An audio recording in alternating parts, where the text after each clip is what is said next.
আসসালামু আলাইকুম, সবাই কেমন আছেন? আজকে আমি এই ডাল দিয়ে আর কুমড়ার পাতা দিয়ে বড়া বানাবো। আর বড়া বানানোর জন্য এই যে রসুন নিয়েছি, পেঁয়াজ নিয়েছি, কাঁচামরিচ নিয়েছি, এগুলো আমি সব বেটে নিব। এখন আমি এই ডালগুলো বেটে নিচ্ছি, বেটে নিব এখন ডাউল। এখন আমার ডাউল বাটা শেষ, এখন আমি এগুলি মাখাবো।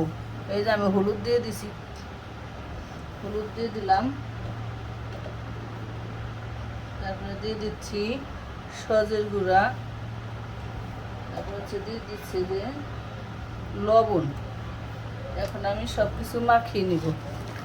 আমি একটু করে এখন বানিয়ে নিব বড়া। এখন আমি বড়া দিয়ে দিব, বিসমিল্লাহ দিয়ে দিচ্ছি।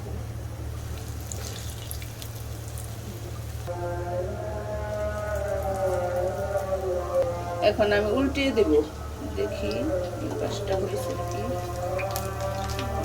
দেখি এখন আমার বড়া ভাজা শেষ, এখন আমি উঠিয়ে নিব। এই যে